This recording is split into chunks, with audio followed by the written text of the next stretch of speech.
Welcome to the PODdoctors. I'm Dr. Damien Dauphinee, and I'm here with my partner, Dr. Raafae Hussain. And today we are going to talk a little bit about some of the best treatments for plantar fasciitis. I think this is a good update, and it allows me to get on my soapbox about bad shoes. So that's good. So we've already kind of talked about what plantar fasciitis. It's probably the world's most common foot problem known to man. The band of tissue that goes from the heel to the toes. Every time you step down, the arch gets stretched out, and with wear and tear, it becomes angry and inflamed. All right.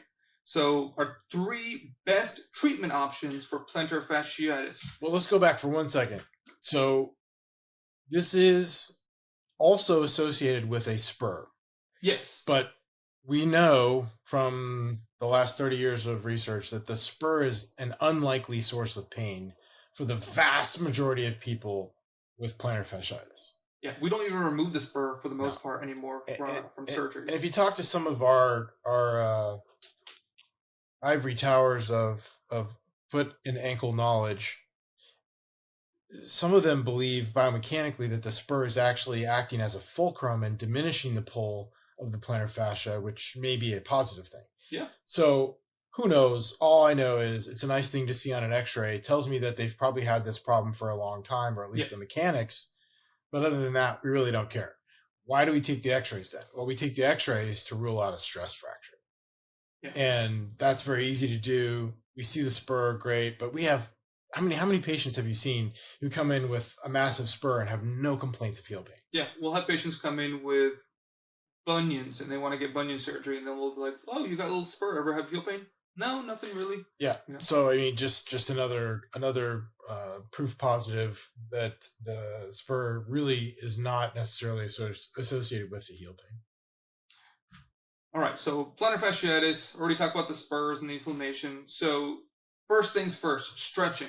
All right. There are a couple of stretches that we like to emphasize that are probably the best for plantar fasciitis.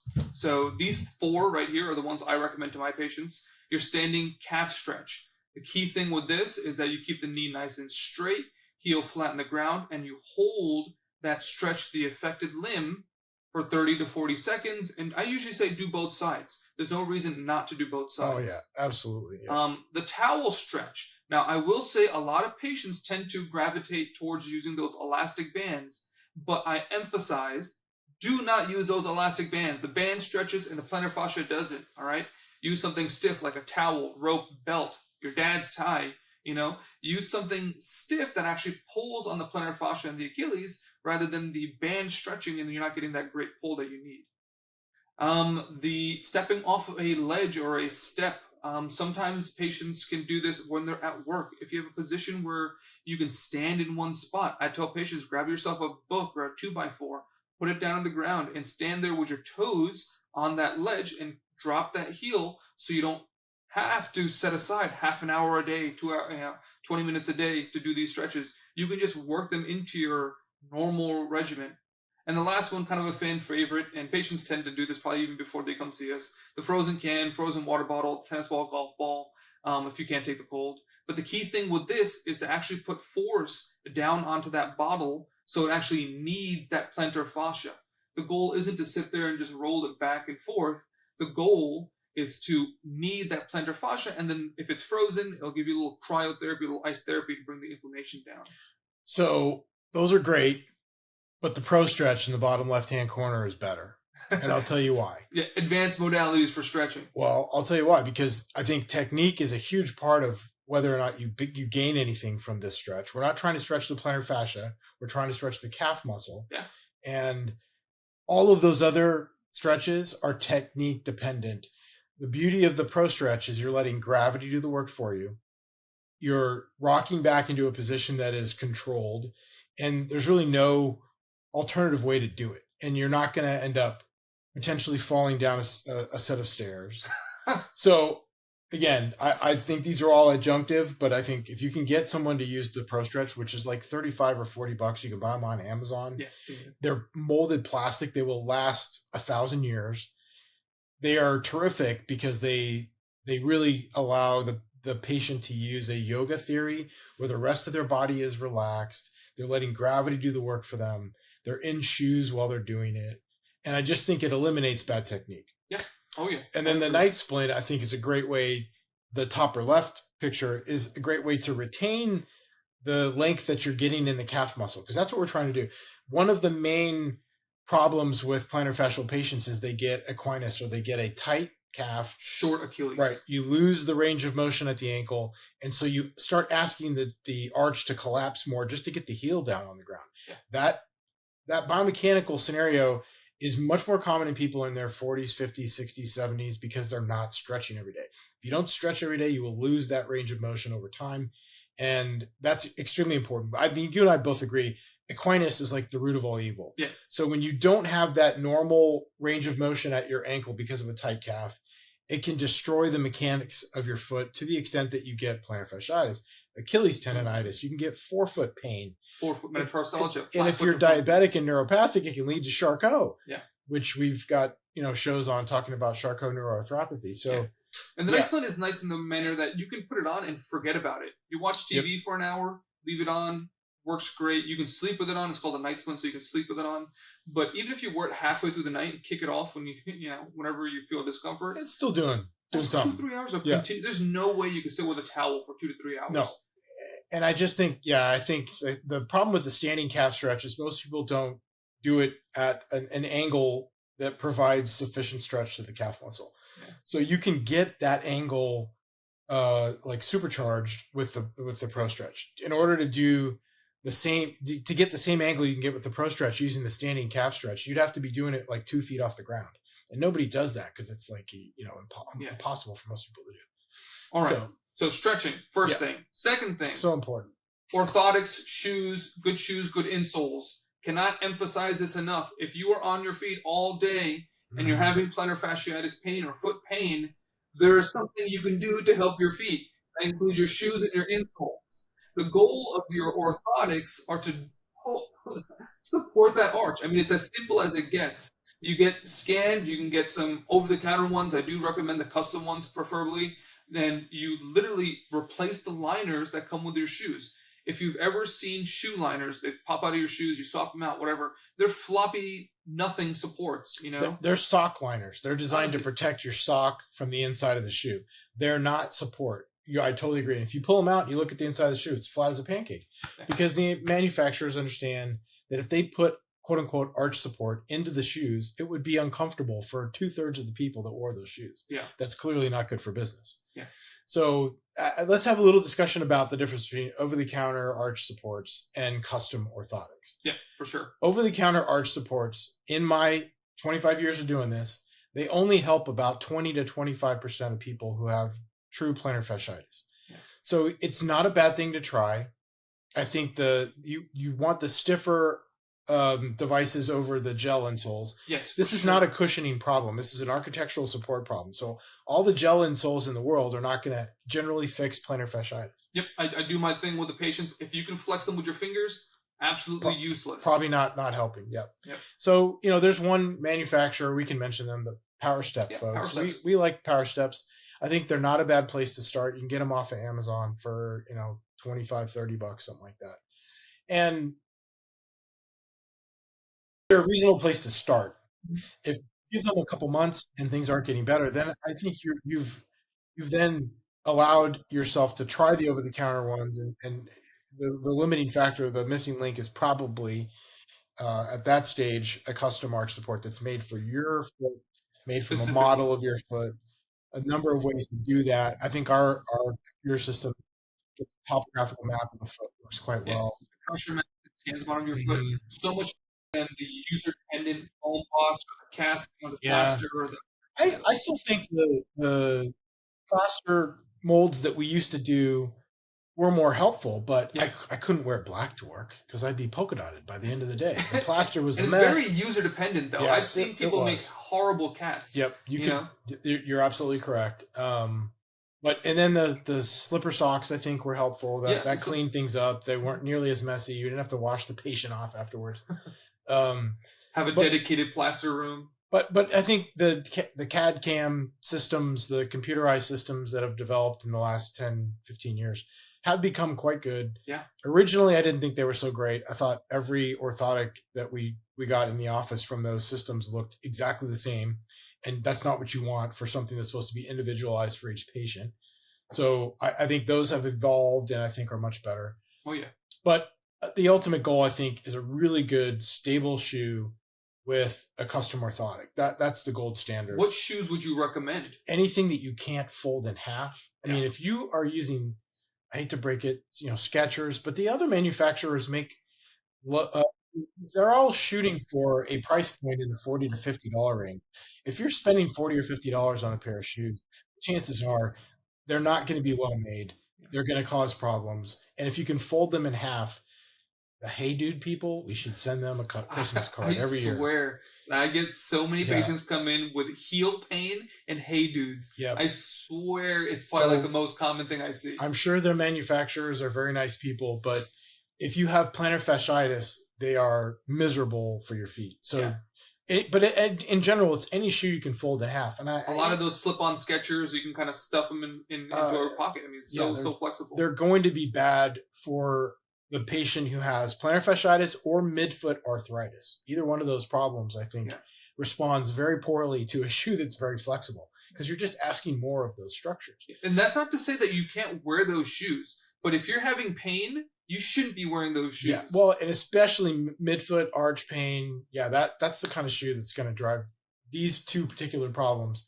Midfoot arthritis or plantar fasciitis, it's going to drive them nuts. Yeah, the shoes I like to recommend to my patients: Asics, Brooks, and Hokas. Those are my top three. I'm wearing my Hokas right now. Yeah, I'm wearing Hokas today too. We should see if they want to sponsor us. I think the Hokas are fantastic. They're well made. They're lightweight. You can't fold them in half.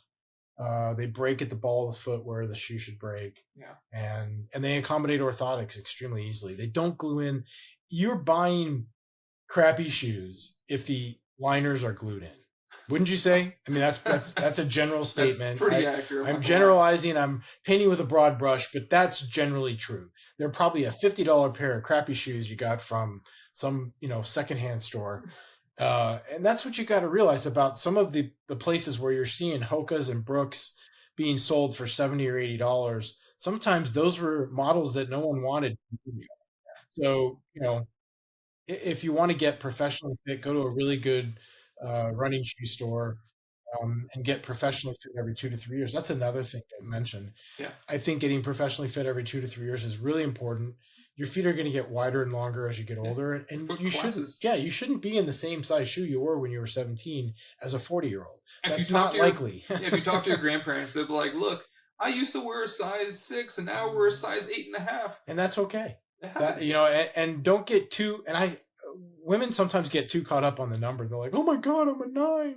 Yeah. Different manufacturers from different parts of the world don't necessarily have as stringent the weights and measures that we have here. And so don't get too caught up with the number. You want to make sure that the shoe fits at the ball of the foot, that your heel doesn't slip out. And the manufacturers that we're typically recommending, Brooks, Hoka, Asics, they're offering multiple widths in each size. Because if you have to go, let's just call a spade a spade. If you're using Nike and you need a wider Nike, you generally have to go longer or bigger to get that width. And that's a terrible way to fit shoes. Yeah. So and even the Nike, quote unquote, Nike wide, they're kind of cheating a little bit because it's like a stretched D. It's a D shoe that they've stretched a little bit. They're calling it the Nike wide. So my suggestion would be stick with manufacturers that offer multiple widths. New Balance has pretty much always done that. From New Balance is one of the best for getting the double E, triple E. Yeah, if you've got a wide foot and you need the width, that's really what you want to shoot for. But again, if you can fold your shoe in half and you have plantar fasciitis, you want to avoid that like the plague. All right, stretching, good shoes, good insoles. Last thing, injection. So an injection, a steroid shot works well. I know a lot of you don't want to hear that, but if you've tried everything, there's no magic that's going to get it past that little hurdle. The problem is that you're walking on it. It gets inflamed with every step. And unless you can find a way to not walk, we got to get over that hurdle. So, and I think your ultrasound views on the left are helpful too. The other thing we like to do is measure the thickness of your plantar fascia. And that's a beautiful example on the left of a thickened, scarred degenerative plantar fascia. Yeah, normal plantar fascia will be only 2 millimeters thick. The literature says anything more than 4 millimeters is systematically classified as plantar fasciitis. I totally agree with that, but I would say problematic where it's really degenerative. We're talking like six, Oh eight, yeah, ten we can millimeters. see some thick ones, and Yep. then you can see this little knot of scar tissue, and from Oh how yeah. that goes from plantar fasciitis to fasciosis. That is the transition Yeah, between something that is inflammatory and something that's degenerative. yeah, And the treatment options for the degenerative version are much different. We're not talking anti-inflammatories. We're really talking surgery. yeah, We're talking amnio injections. Um, I love to use the Topaz microdebrider, poke a yeah, bunch of holes in the plantar fascia when you get degenerative, or they're not responding to anything that we're doing, and then cover that with umbilical cord. So you're injuring the tissue in a controlled fashion, and then you're giving it what it needs to heal. yeah. But the goal being to get you back to normal as quick as possible. Yeah. The steroid shots, the goal is it's going to bring the inflammation down, and then you can do everything else in adjunct to help Yeah. keep it calm. It doesn't fix the problem. No, but hopefully it makes it easier for you to do your stretching, Yeah, easier for you to wear your splint, all the above. The other thing I think it's helpful for the injections are, let's just say we see the patient for the first time, we do some x-rays, we rule out stress fracture. Uh, they've agreed to have an injection and they want to go ahead and get custom orthotics. Well, we're going to have about a 5 to 6 week period while those orthotics are being made. And so that gives us a chance to get their pain under control. And one of the easiest ways to do that is serial steroid injections, where we do like one a week for 2 or 3 weeks. yep. I don't think I do more than three in anybody these days. It's just not necessary. And if it is necessary, it's because they haven't followed my instructions, or let's just say they just can't afford orthotics, or they're waiting until their HSA account kicks in or something.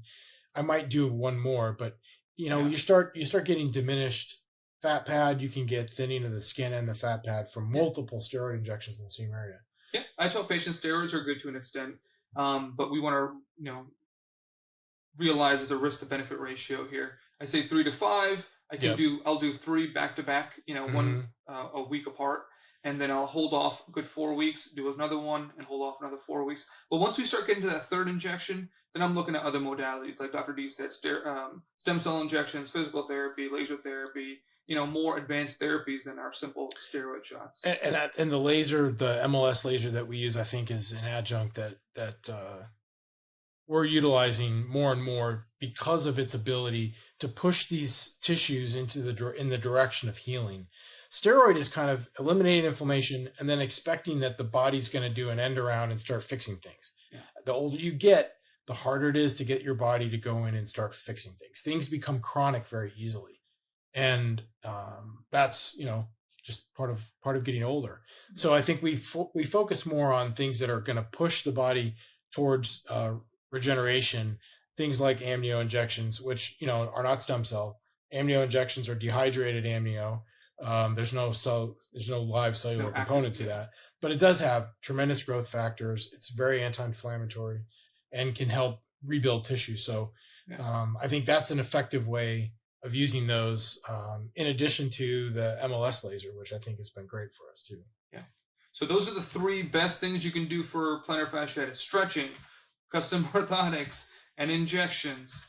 And then make good shoe gear choices. Yeah, good shoes, good insoles. Yep. But all in all, look, if you have foot pain and it's not getting better, find yourself a good foot doctor. And if you're in the DFW area, come see us. Excellent. Thanks, Dr. Hussain. Well, that's a quick little primer on the best treatments for plantar fasciitis from our perspective, and it's the number one thing we treat. So if you guys have any questions, if you want us to go deeper into any part of that, please reach out, like and subscribe, and we'll see you next time on the PODdoctors.